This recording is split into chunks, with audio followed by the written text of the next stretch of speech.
When we were first given the task of writing an elegy for Ardmore Avenue, we were confused and then a bit overwhelmed.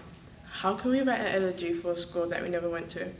But Wendell Holland expressed that he, along with other alumni, never got the chance to give Ardmore Avenue a proper goodbye. That really broke our hearts, especially after hearing what an impact that Ardmore Avenue had on the students and on the community. So together we set about writing the elegy for Ardmore Avenue.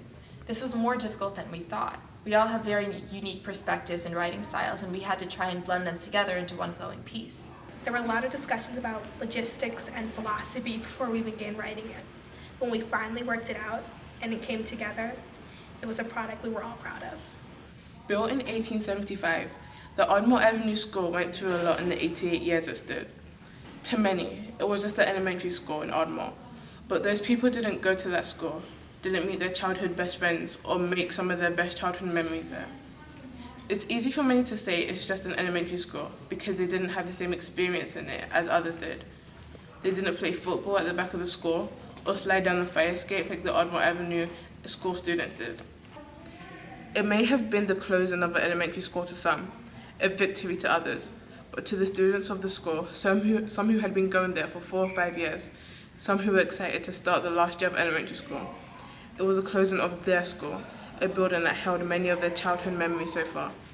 To many of the elementary school kids, their biggest concern was the possibility of losing not only their friends, but the comfort of a familiar building.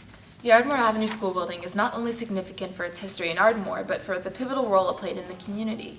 The school was the glue connecting the community through the common pursuit of education. It united the populace together like nothing else could during a time when people needed a solid support system. Even though the integration of the district was a step forward for the community to ensure equality and opportunities for the future, it also displaced the sense of community within the Black community over the years. Being between the ages of 5 and 11, it was hard for elementary school kids to go through an event like this. They no longer had a place of fellowship. Neighbors they walked to school with took different paths each morning. Their all-Black baseball teams dismantled. The comfort of the bubble that surrounded them popped suddenly as they were corralled into new learning environments. Ardmore Avenue provided so much to the students who attended it, but due to the abrupt nature in which the school closed, students were never able to give the school the proper goodbye that it deserved. In retrospect, it is amazing to observe how the school provided a backbone for its community. The fact that the students couldn't say goodbye is not just an injustice to the school's historical value, but to its alumni, who gathered in fellowship week after week. The students were ripped away, not just from the friends that they grew up with, but from the school, the home that they once knew. Imagine how difficult it would be to grapple with that at such a young age.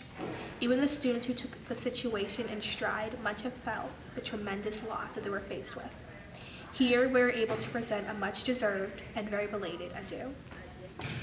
Goodbye to Ardmore Elementary. Goodbye to all the great memories that were had there. Goodbye to the welcoming place we once called home. And thank you for the community you created. Thank you for the bonds you built. Thank you for allowing us to stand tall, even when you couldn't.